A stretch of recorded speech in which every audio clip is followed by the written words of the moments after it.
Hello learners, आज की video में हम करेंगे perfect competition it's part 2 equilibrium of the firm. Equilibrium of firm पूर्ण प्रतियोगिता फर्म का संतुलन in short run and long run. In short run and long run. इससे पहले जो हमने पार्ट 1 किया था उसमें हमने किया था what is perfect competition. Perfect competition का मीनिंग किया था, उसकी फीचर्स हमने की थी, और equilibrium of under perfect competition. Equilibrium के लिए हमारे पास दो मेथड्स होते हैं, एक total revenue and total cost approach, और दूसरा है marginal revenue and marginal cost approach. तो फर्स्ट पार्ट में हमने टोटल रिवेन्यू का मैक्सिमम प्रॉफिट एक फर्म को कहाँ मिलते हैं, और मिनिमम लॉसेस की दशा में एक फर्म इक्विलिब्रियम में कहाँ होती है। और फिर हमने किया था marginal revenue and marginal cost approach, जो कि आज हम इसको आगे फर्दर कंप्लीट करेंगे। तो marginal MR and MC method में हमारे पास दो कंडीशंस फुलफिल होना जरूरी है। फर्स्ट कंडीशन क्या है, MC is equal to MR, marginal cost is equal to marginal revenue, and second MC curve cuts MR curve from below.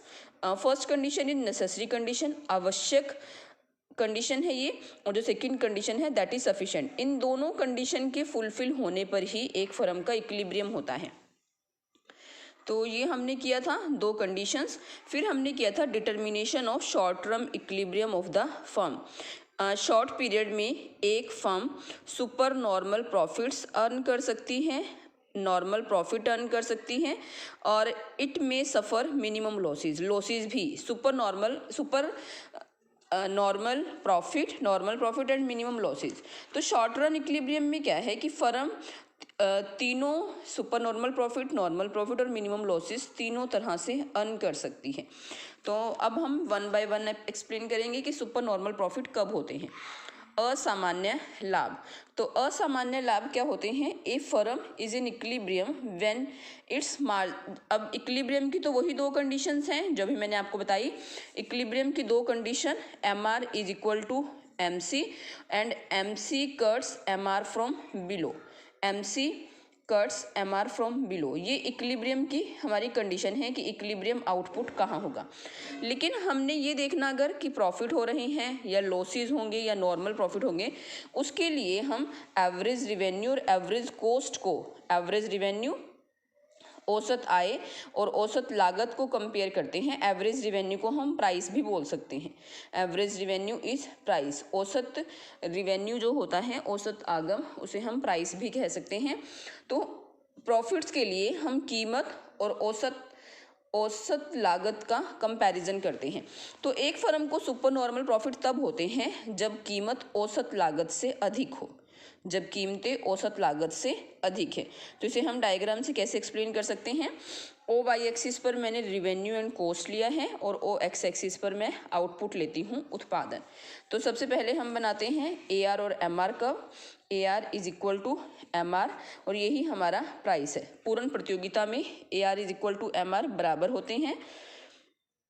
अब जो एवरेज कॉस्ट है, एवरेज कॉस्ट, अब हमें पता है सुपर नॉर्मल प्रॉफिट है तो एवरेज कॉस्ट कम होगी, एवरेज रिवेन्यू कम होगी। तो जब हम कॉस्ट बनाएंगे एवरेज कॉस्ट, तो वो हम एवरेज रिवेन्यू से नीचे बनाएंगे, एवरेज रिवेन्यू से नीचे।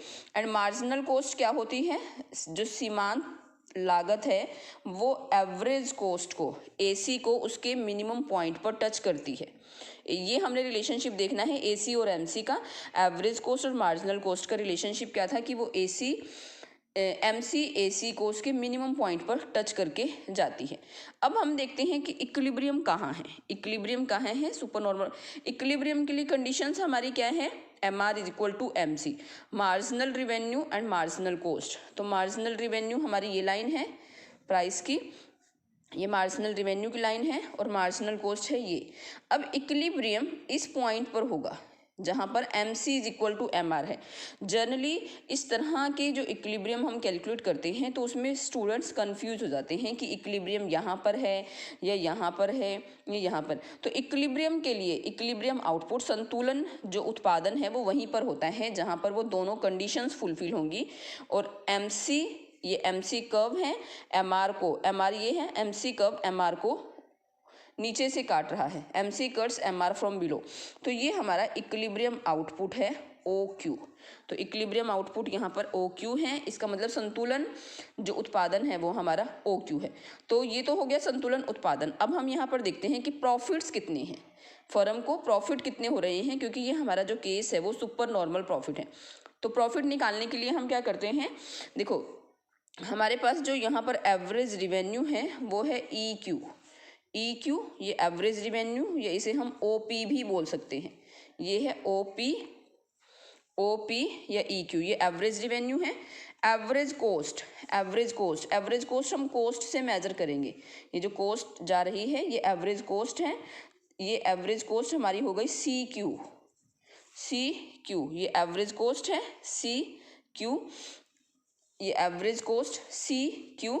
और जो प्रॉफिट है यहाँ पर हमारे एवरेज प्रॉफिट पर यूनिट जो प्रॉफिट है हमारे वो है EQ है एवरेज रिवेन्यू माइनस CQ का मतलब EC, ये हमारे पर यूनिट प्रॉफिट है, EC हमारे पर यूनिट प्रॉफिट है। और अगर हम जो EC है उसको OQ से मल्टीप्लाई कर देते हैं तो ये हमारे सुपर नॉर्मल प्रॉफिट का रेक्टेंगल आ जाता है। तो हमारे जो सुपर नॉर्मल प्रॉफिट है, तो वो सुपर नॉर्मल प्रॉफिट कैसे बने, हमारे EC को OQ से मल्टीप्लाई, EC ये है, इसको OQ से मल्टीप्लाई करते हैं तो हमारे वो सुपर नॉर्मल प्रॉफिट बन जाते हैं, सुपर नॉर्मल SNP हम बोल सकते हैं।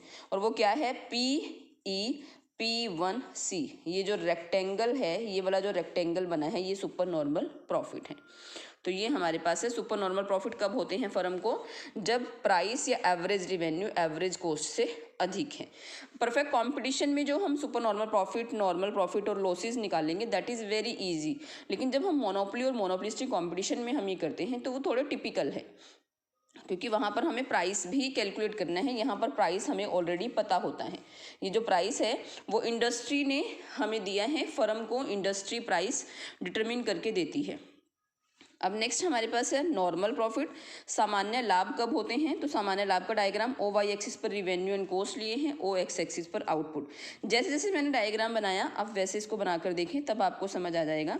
तो ये है OP price, firm take that price from industry, जो फर्म है, firm is price taker, firm price taker है। अब हमारे पास क्या है, एवरेज रिवेन्यू एवरेज कॉस्ट के बराबर है, तो ये AR है, ये AR।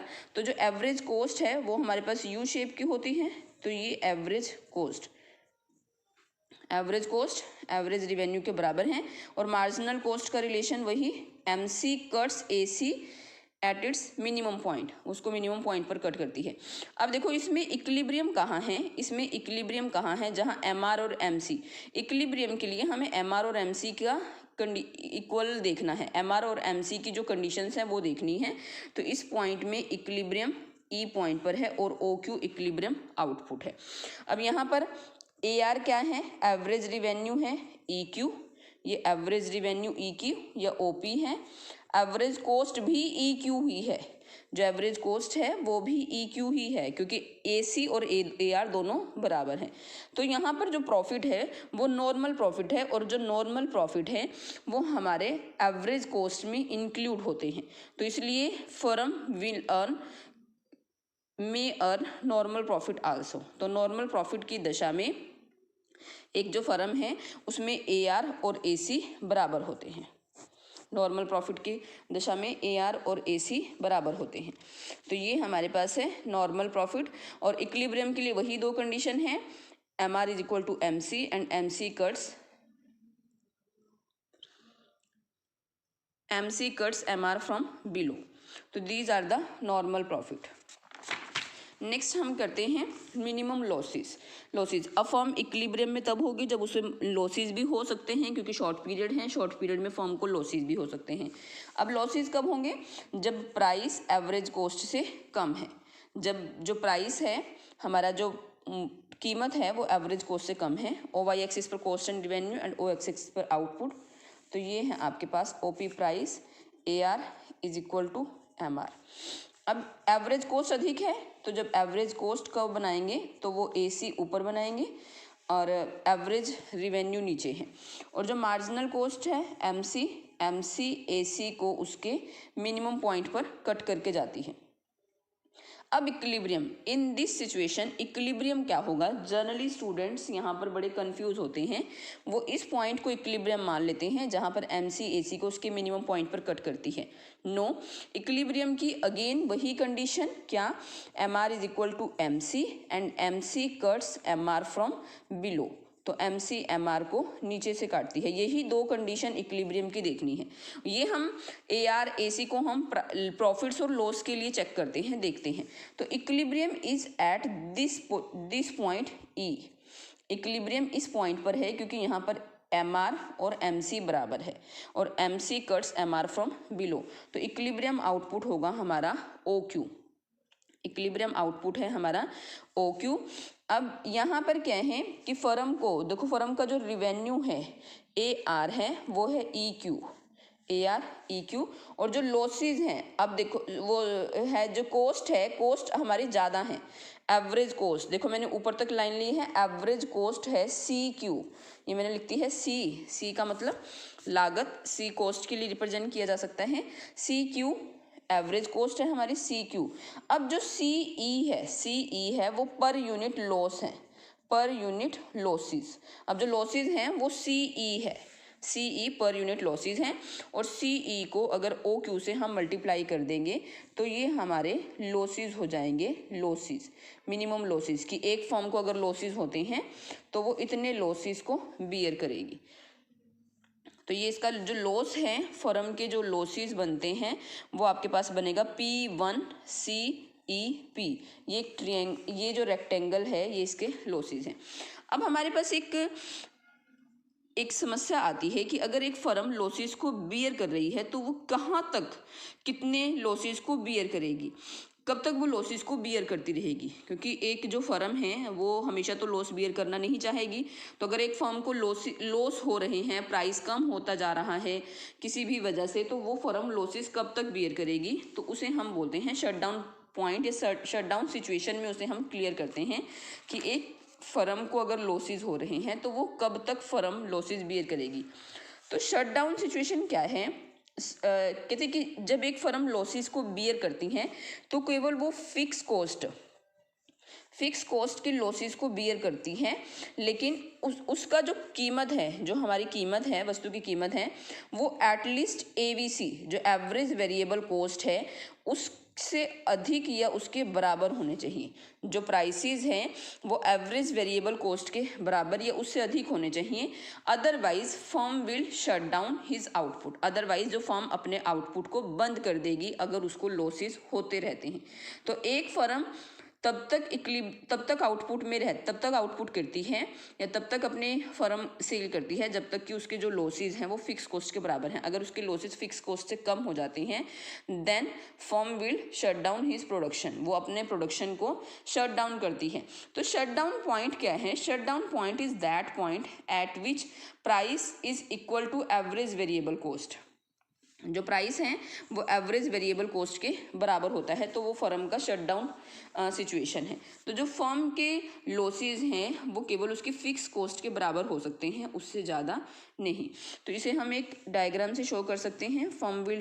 कब फर्म अपने प्रोडक्शन को शटडाउन का मतलब है उत्पादन बंद बिंदु आउटपुट। तो अगर एक फर्म को लॉसेस हो रहे हैं, पहले देखो हमने लॉस का डायग्राम बनाना है, AR is equal to MR, और ये हमारी है एवरेज कॉस्ट, क्योंकि लॉसेस हो रहे हैं तो कॉस्ट ज़्यादा है। ये है मार्जिनल कॉस्ट वैसे यहाँ पर आनी चाहिए थी। तो इक्विलिब्रियम यहाँ पर होगा और ये फर्म के लॉसेस हैं, ये फर्म को लॉसेस हो रहे हैं जैसा कि हमने ऊपर दिखाया, ये फर्म के लॉसेस हैं। अब shutdown point is that point, एक ऐसा शटडाउन पॉइंट है जहां पर फर्म के लॉसेस उसकी फिक्स कॉस्ट के बराबर हो सकते हैं, लेकिन जो उसका प्राइस है, इसका मतलब जो ये प्राइस है यहाँ पर उसको एवरेज वेरिएबल कोस्ट एटलीस्ट मिलनी चाहिए, यहाँ पर एवरेज वेरिएबल कोस्ट उसको कम से कम मिलनी चाहिए। तो यहाँ पर अगर प्राइस, ये प्राइस एवरेज वेरिएबल कोस्ट के बराबर है, then firm will not shut down. Firm shut down नहीं करेगी, लेकिन अगर प्राइस ओपी से थोड़ा सा भी कम होता है then firm will shut down his production. तो ये जो इसका पॉइंट है, ई पॉइंट है, ये शट डाउन पॉइंट है, ये उत्पादन बंद बिंदु है कि अगर इससे जरा सा भी प्राइस कम हो जाता है then firm will shut down its production. तो जो शट डाउन प्राइस है वो वाला प्राइस होता है जहां पर फर्म अपने प्रोडक्शन को बंद करने की इच्छुक होती है, अपने प्रोडक्शन को वो बंद कर देती है। तो ये हमारा है शट डाउन सिचुएशन। तो ये हमने किया short run equilibrium. Short run में एक फर्म को सुपर नॉर्मल प्रॉफिट्स हो सकते हैं, नॉर्मल प्रॉफिट हो सकते हैं, मिनिमम लॉसेस, और ये शट डाउन सिचुएशन भी आपने इसमें बतानी है कि शट डाउन सिचुएशन क्या होती है। नेक्स्ट हमारे पास है long run equilibrium of the firm. Firm का long run equilibrium, determination of long run equilibrium of the firm. तो long period is that period in which producers get sufficient time, producer को sufficient time मिल जाता है to adjust their supply according to the change condition of the demand. जैसे जैसे condition demand बढ़ती है तो वो अपनी सप्लाई को बढ़ा सकता है, और अगर डिमांड कम होती है तो सप्लाई को कम किया जा सकता है। New firms can enter and existing firms can leave the industry. नई फर्म एंटर कर सकती हैं और कुछ फर्म छोड़कर जा भी सकती हैं। तो इक्विलिब्रियम कहाँ होगा, वही condition LMC is equal to MR।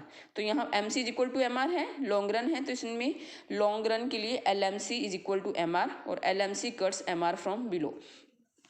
अब लॉन्ग रन में फर्म को केवल नॉर्मल प्रॉफिट्स ही मिलते हैं, firm will earn only normal profits. ऐसा क्यों होता है, क्योंकि if firm earn super normal profit, अगर फर्म को सुपर नॉर्मल प्रॉफिट मिलते हैं, if firm earn super normal profit then जितनी पहली फर्म है, एग्जिस्टिंग फर्म्स हैं, वो अपने आउटपुट को बढ़ा देंगी और new firms will enter in the industry. New firms will enter, नई फर्म एंटर कर जाएंगी। नई फर्म के एंटर करने से क्या होगा, सप्लाई बढ़ जाएगी, सप्लाई इंक्रीजेस, सप्लाई इंक्रीज होने से प्राइस विल रिड्यूस। तो अगर firm super normal profit earn कर रही थी तो दोबारा से फर्म्स के जो प्रॉफिट हैं वो नॉर्मल प्रॉफिट बन जाएंगे, क्योंकि अगर प्राइसेस कम होंगे तो firm will earn normal profits again. इसी तरह से अगर फर्म्स को लॉसेस हो रहे हैं तो कुछ फर्म्स अपने प्रोडक्शन को कम कर देंगी या प्रोडक्शन बंद कर देंगी थोड़े समय के लिए, and some firms will exit the industry.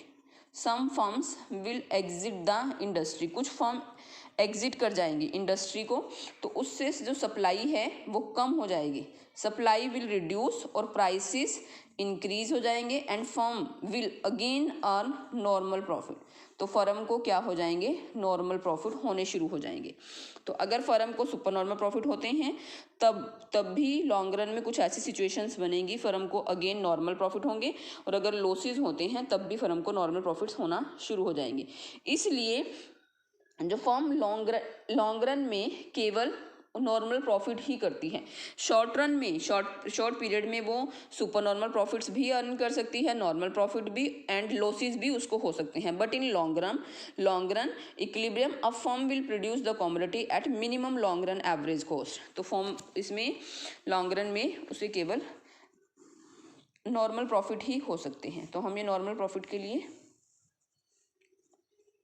Revenue and cost, तो ये price AR is equal to MR। तो ये हमारे पास प्राइस, और जैसा कि हमने कहा कि फर्म को क्या होंगे, केवल नॉर्मल प्रॉफिट्स ही होते हैं, कभी अगर सुपर नॉर्मल प्रॉफिट होते हैं तब भी दोबारा से फिर वो नॉर्मल प्रॉफिट्स ही। तो ये है LAC, long run average cost, long run marginal cost, LAC LMC। तो फर्म का इक्विलिब्रियम कहाँ होगा, इस बिंदु पर, E पॉइंट पर, और इक्विलिब्रियम आउटपुट है OQ। It means at this point firm will earn normal profit, firm को नॉर्मल प्रॉफिट होते हैं, क्योंकि अगर कभी सुपर नॉर्मल प्रॉफिट होते भी हैं तो वो दोबारा से फिर नॉर्मल प्रॉफिट पर ही आ जाते हैं।